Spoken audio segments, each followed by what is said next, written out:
Hello, ladies and gentlemen. Azakai here, bringing to you another video for Conqueror Blade, published by Porus Interactive. This is a PTR update, released on the season release, and we have our first weapon adjustment in a long time, and it's for the Pike.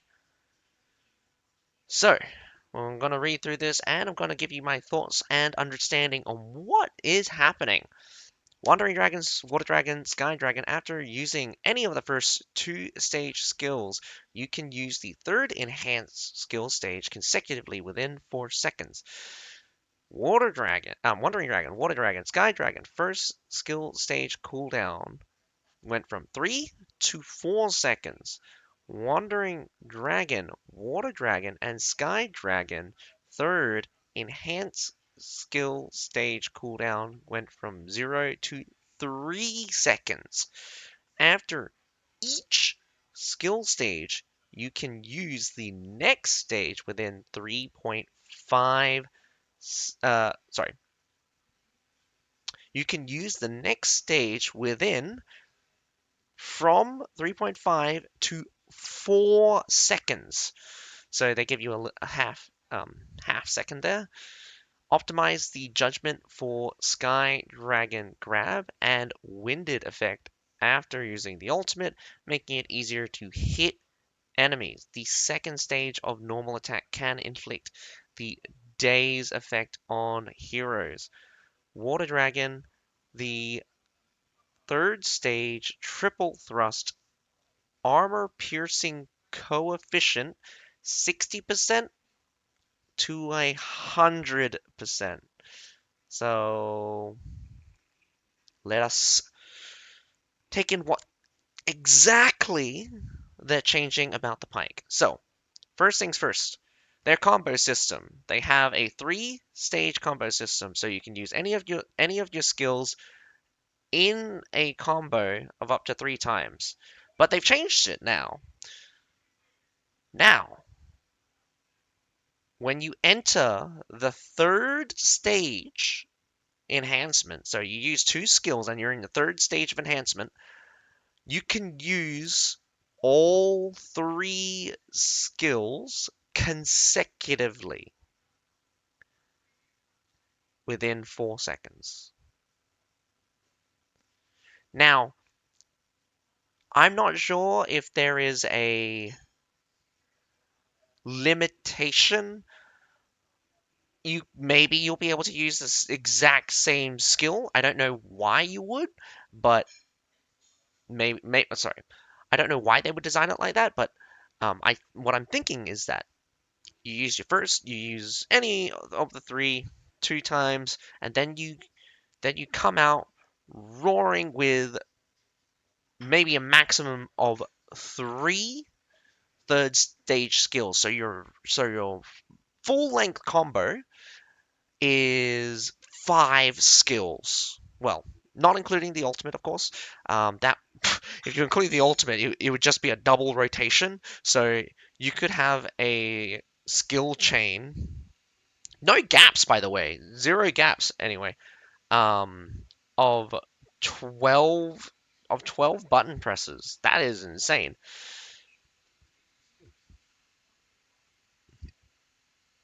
So what I want to say is that is a massive change. Massive change. It means that you have it means that you're throwing out more enhanced skills.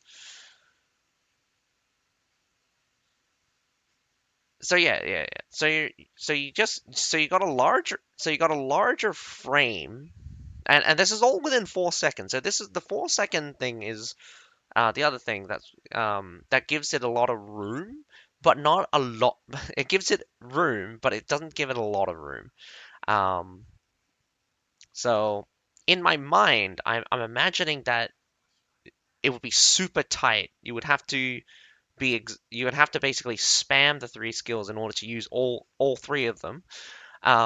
We don't know for sure, but I don't think you'll be allowed to use the same skill, so you can't just Water Dragon twice, um, or maybe even 3 times. So there's that. Now, they change the stage cooldown if you use it the first time. So if you use it the first time and you let it go on cooldown, so you wait that 4 seconds to use the next stage, it will go on cooldown for 4 seconds instead of 3 seconds. And this is the same for the third stage enhancement, which it's really confusing because like how because the first stage cooldown is not actually the first stage, um, or in this case, it's not the first. It's not. It's referring to when you use. I'm pretty sure it's referring to when you use a skill and you let it go on cooldown. There'll be then a cooldown period of 4 seconds before you can restart your combo. And this is the same idea, but for the next stage. So when you use two skills and you're waiting to use your third skill. Now the weird thing here is that it changes a little bit. Previously, you would previously you could use a skill and you come off cooldown instantly. That allows you to enter straight back into your combo. But if you let it go off cooldown, if you let it go on cooldown, oh sorry, if you use the skill, it would be a 3 second cooldown. If you let it go off, if you don't use your skill and let it go on cooldown, it would have zero cooldown. So it would just be a reset. Here, it's 3 seconds. So it's probably because they let you use the skills within that 4 second frame, and after that ends, you're going to have a gap of 3 seconds. So surprisingly, this still keeps that 3 second gap between combos. Now, obviously, the next two pieces are kind of self explanatory. 0.5 seconds extra, and you get an optimization. They are returning the second stage normal attacks days on heroes. Now, the problem with that one originally is because I think it's the stab, and then it's the triple hit twirly one, followed by a spin stab. Now, the problem with the second attack of the Pike is that because it is a triple hit and it applies days on each hit, making it impossible to get out of. And I mean impossible to get out of. You cannot roll this because you get days in your roll somehow, or basically it's a stun lock. It's a straight up stun lock. I mean, it it's annoying for sure. I'm not sure why they're bringing it back. It is just obnoxious. It's just an obnoxious thing to exist. Um, Not very powerful on its own. It's just kind of one of those things. And the Water Dragon third stage triple thrust armor piercing coefficient. Now, I never.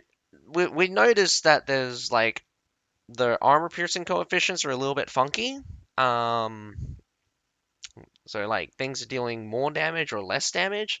In this case, I didn't actually even know that Water Dragon would deal less damage against high armored targets. Um, like 60%. Like you have like a good 2,000 on that, and that kind of explains why I would be dealing like minimal damage. Is because the coefficient, like with the triple stab, the finisher still felt pretty meaty. That probably has full that probably has full armor piercing coefficient. So that still felt good. Now, so yeah, just a very minor thing makes it easier to just punch through or deal damage to heavies in that case. And onto the units, we have Vassal Longbowman. Overwatch cooldown increase from 5 to 7 seconds. The first 3 volleys now gain 100% increased fire rate.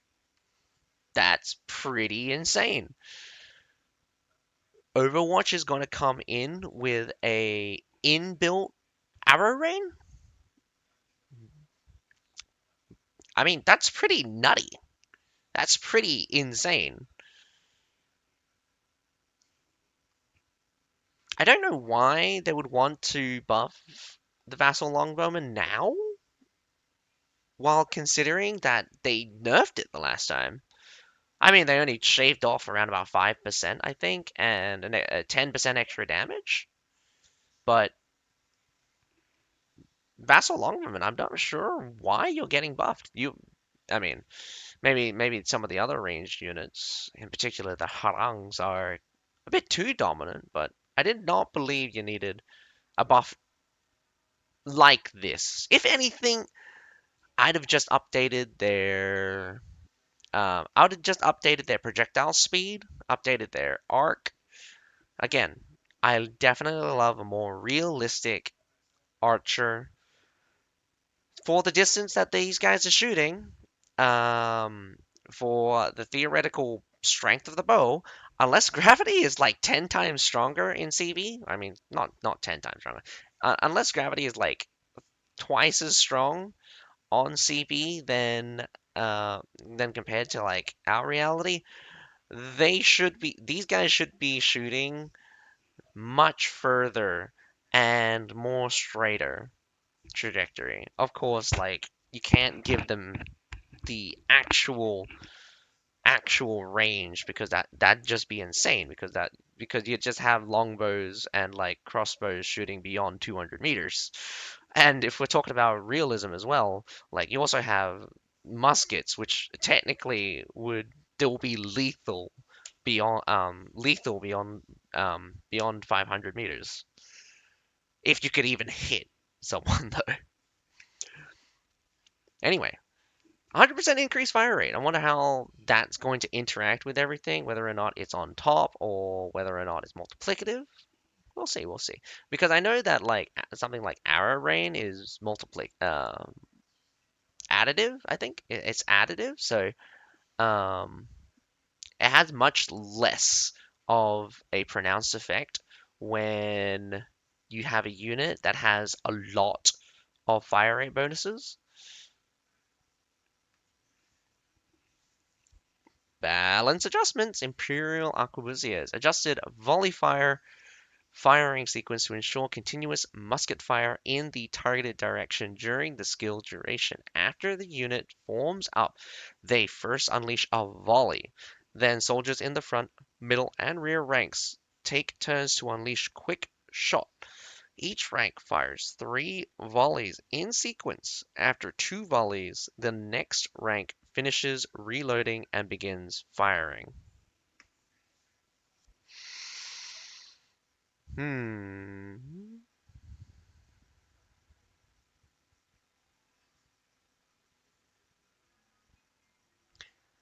Each rank fires 3 volleys in sequence. After 2 volleys, the next rank finishes reloading and begins firing. During the volley fire skill, units will continue shooting in the Pacific direction and will not reposition.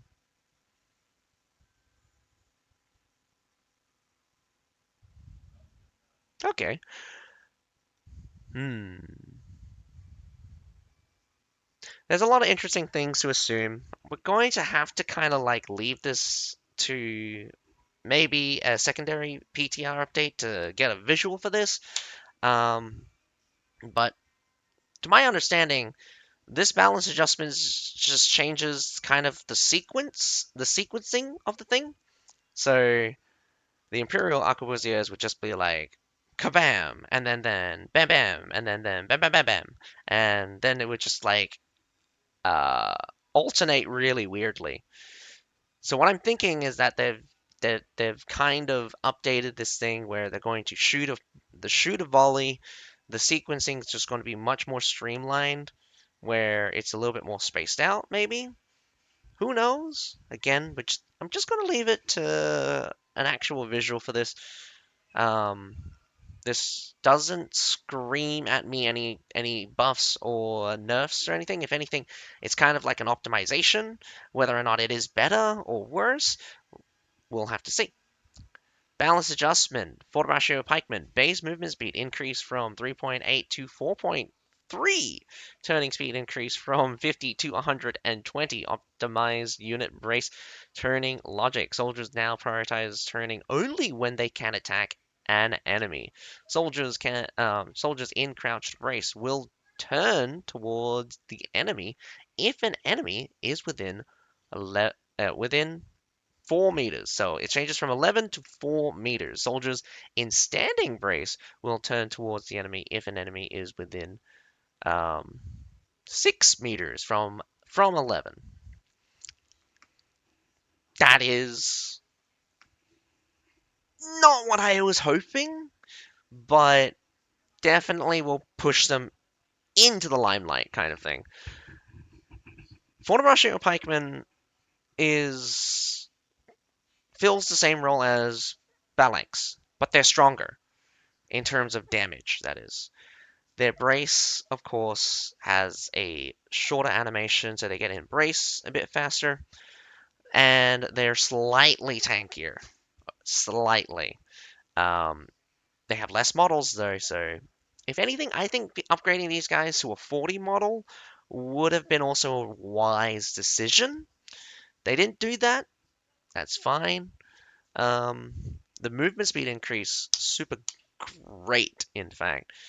Fortibratio Pikeman is one of the slowest units in the game. I think Pavis and or the Metallitors are the slowest at like 3.5. Um, but yeah, very slow. So what I mean is not what I hoped. The turning speed is getting increased. So they're going to turn really fast. Pivot, pivot, pivot. Problem is that they only pivot when there's an enemy that can be attacked. Well, when an enemy is within range. So it's not going to be a preemptive thing where they're going to catch someone with the brace damage. Not that it matters anymore, because, as we know, the brace changes don't apply bonuses unless you're moving at 9 meters per second, which is, for infantry at least, not going to work. And against cavalry, anyway, they don't turn fast enough in order to catch them in the first place. So this is a really good kind of compromise to kind of fix some of the issues while kind of pushing them back in to like the to what they were before, but without making them go a bit crazy. Because again, when they could turn on the dime and always face the opponent as they run in, just took massive damage or got stun locked.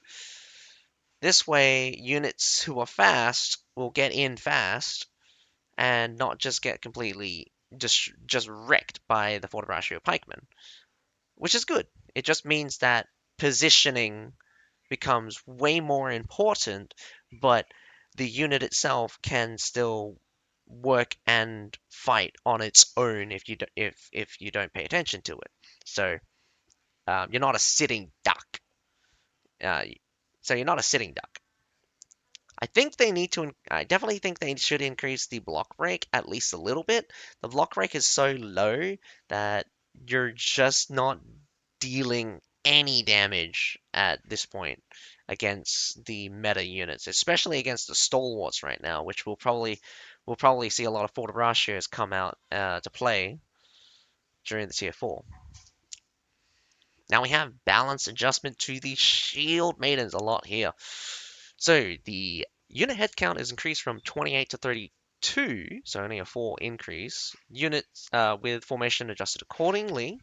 Thank you. Again, when you increase these models, you need to check the formations. Formations are just 100% should always be looked at when you're increasing the upper limit. And if you could, make a dynamic structure for your formation so that it can be expanded dynamically with more units. And of course, downscales dynamically so you don't get that really weird. I say weird, but there are some formations that just starts looking weird when they get low on models. Some can be helpful, like you disperse formation in particular. Like you lose a couple of models in disperse formation, all of a sudden they just go super tight. We used to do this with winged stars before they got wedge formation, but that's besides the point. Base health increase from 65, 85, 91, 31. Massive increase. 2,500. 2,600, sorry. Well, 2,550, I think. Base piercing damage increase from 1,090 to 1,390. 300 increase flat. Base slashing damage increase from 1248, 1608. So 360 in that case. Roughly around about a 30% increase either case. Blunt base blunt damage increase from 976 to 1269. Again, probably about a 30% increase. Enhanced defense capabilities in spear mode, in spear shield mode, and attack capabilities in sword shield mode. Not entirely sure what that means. Significantly reduce weapon switching time. Alan pointed this out before. They already got a weapon switching time reduction by 40%, so it's going to be reduced even more. So there's going to be like no delay with the weapon switching. I do think that there should be a delay, at least significant enough for not only you but your opponent to notice, and that's probably like one of the biggest things that like I feel like it should be reactable. If it's an unreactable animation, then I don't know what to say. Um, the spear shield after any attack in sword shield mode, switching to sword shield mode restores 2% max health per second per soldier for 10 seconds, while under cover commander switching to sword shield mode retains the block effect in moving state. Interesting.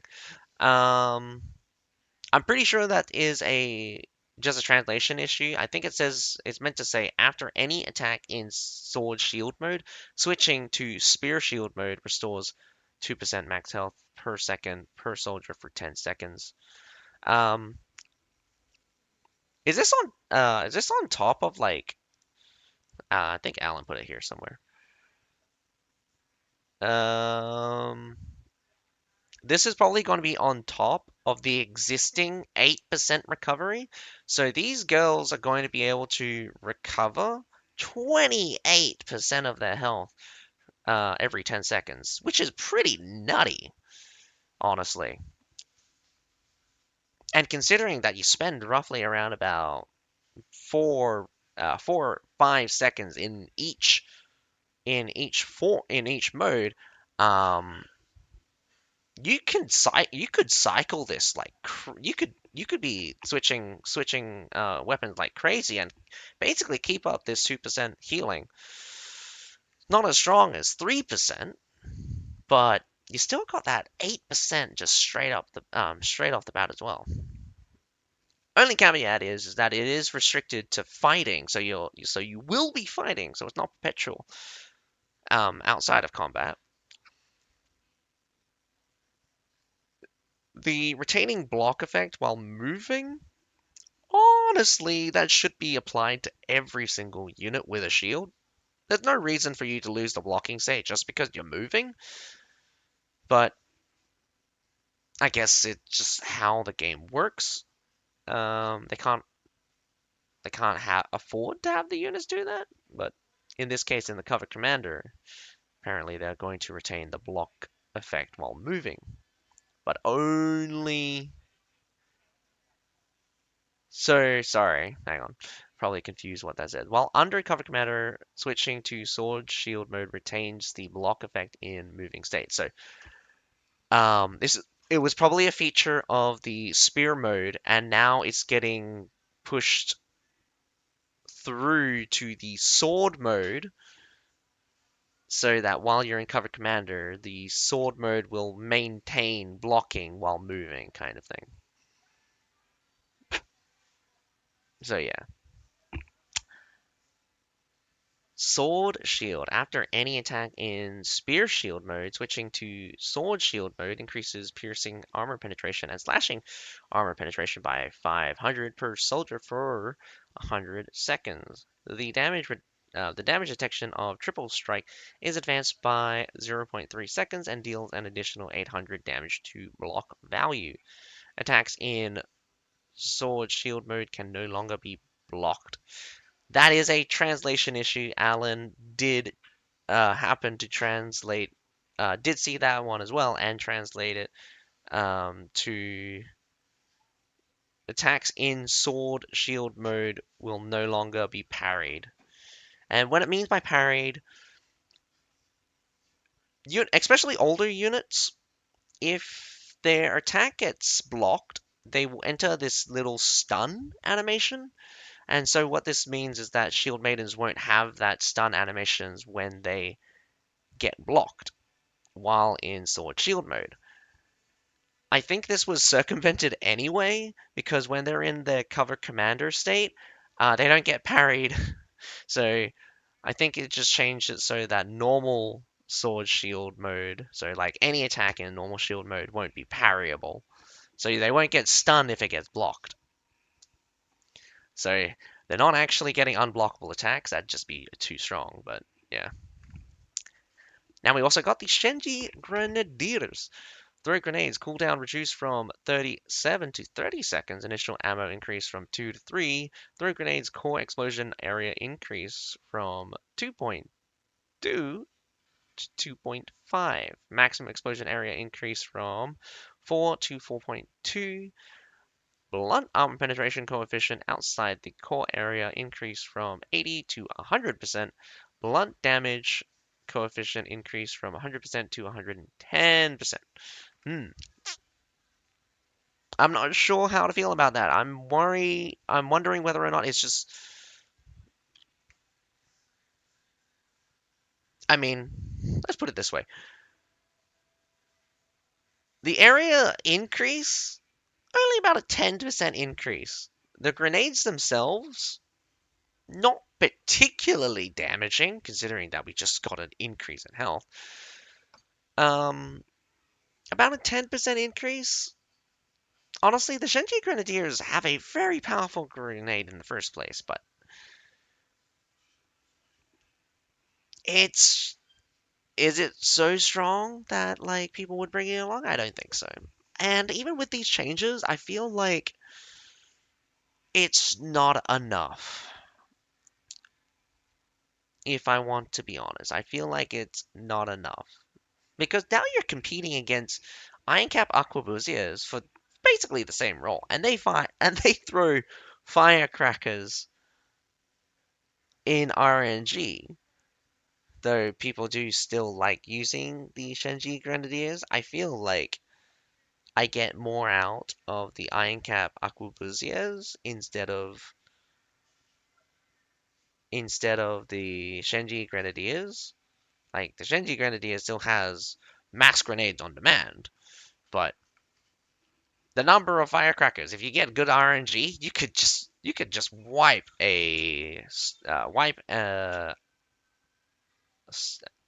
A Spartan chosen. Anyway. Oh, Keshig's been a really long time. Keshig's going to get a base health increase from 8,491 to 9,144. What are we getting from this? 53? 653. Almost a 7 point update. Well, give it a lot. Base slashing damage increased from 1284 to 1516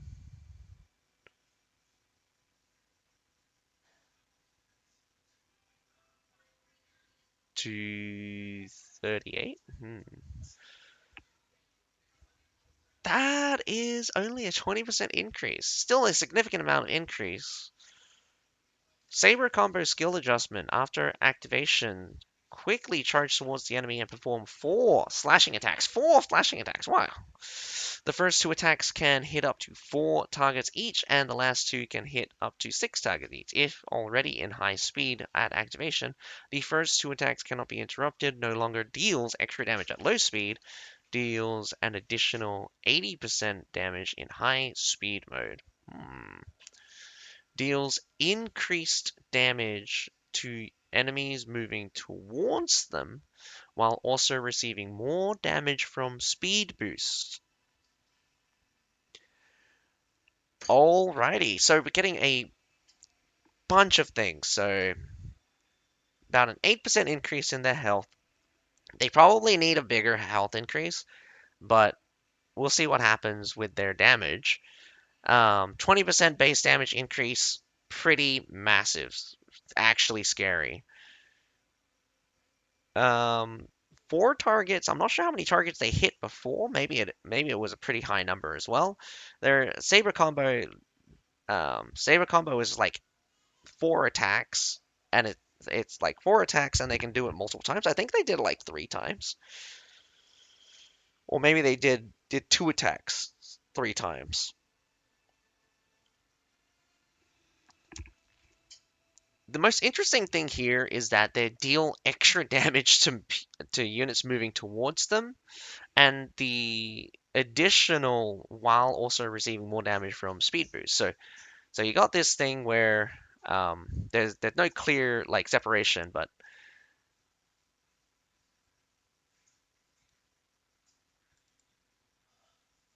what I think is happening is that they used to deal extra damage at low speed. Now they no longer have extra damage at low speed, but instead deals additional damage when they're at high speed. This is the same as like this. This is probably something that I like. I don't know. Is is it part of the saber combo? Because saber combo slowed down a lot, so like they would never be at high speed. They would always like run in kind of thing. So I'm not sure where the separation of like where it's part of saber combo or whether or not it's just themselves. Because if it's part of saber combo, that means just while in saber combo, they deal extra damage to units coming towards them. So they kind of have like a brace type bonus where they deal damage and higher damage to units moving really fast, while also still receiving more damage from their speed boost. So it could be some like crazy amount of bonus. Wow, that could be a crazy amount of like bonus damage against fast cavalry in particular. But it also means that against Keshigs, you should never try to countercharge because they probably will just butcher you unless you've hit them first. So there's that.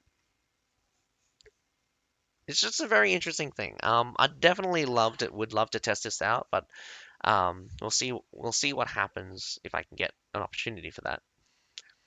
We also have leadership adjustments. We got the Spartan Chosen going from 305 to 320, 15. So plus 15, Harangs go from 280 to 310, so 30. Whoa, massive increase. And Direct Lancers 245 to 265. Honestly, I would have just shoved them up to 280. People would still bring them over, like, people actually do bring Direct Lancers over some of the tier 5 cavalry. No jokes, no jokes. Whoa. And a massive balance changes for a lot of the tier 4s. Honestly, I'm not going to go over each and every one of them. I do believe that it's just going to be a reduction for now. A lot of these units are on the weaker side. Some of the things that are concerning is the vassal longbowmen are getting adjusted, even though they should are getting adjusted with the leadership, but are also being adjusted in this PTR. So I'm not sure how that works out. Border ratio is the same. They're getting a leadership reduction while also receiving a change. So it is kind of strange that they would change their leadership while also doing a balance change. Hmm. At the end of the day, I don't feel like leadership changes mean too much. The differences of only being like 10, I mean like 5 or 20 point difference, it's basically insignificant. When you get into like around about a 40 point difference or 60 or 80 point difference, now we're talking. Otherwise, it's too small to kind of like make a clear distinction between units. But yeah, I hope you guys enjoyed this video. Tell me what you are looking forward to. Are you looking forward to any of the adjusted units, or maybe the units that are being adjusted do not interest you? I am. I've got two really big things I want to check out. Definitely, I want to see how the Keshik damage shapes up, and I definitely want to see how the Imperial Arquebusiers turn out. And Loki, I think the Shield Maidens received the most changes, but it feels very generic, and I feel like it's not enough at the same time. One of the biggest problems with the Shield Maidens I find is their hit limit being so low. It's still 1, by the way. So we got this little bit of back and forth where their shield mode is not very defensive because they're weaker than ISGs. Their sword mode is not very offensive because it deals like next to no damage in comparison to other damage units. But extra pen, maybe, and essentially like a flat 30% increase, maybe. Maybe it will push them up into the level where they deal enough damage to worry about, but I don't think it's going to be that concerning. Realistically, probably would have just dropped the damage increase and just give their sword mode a 2. Actually, just give both of them 2, because the spear mode has CC on hit anyway. The problem I have is still the interaction with spear cover commander and how you can swap into sword mode. And that cover commander applies certain bonuses that shouldn't exist on the sword mode, namely damage resistance, extra blocking capabilities, and knockback on hit. That's the biggest one, knockback on hit. But I'd also definitely want them to check out some kind of issue with like the hit detection. The spear shield mode has this issue of like not hitting stuff a lot, and I think it has to do with the shield mash being triggered even though they're not within range of the hit. Kind of weirdly enough, they do have a spear attack, but they end up using the shield bash attack much more often. But yeah, hope you guys enjoy the video. Other than that, my name's Atsuka. Have a nice day. Bye for now.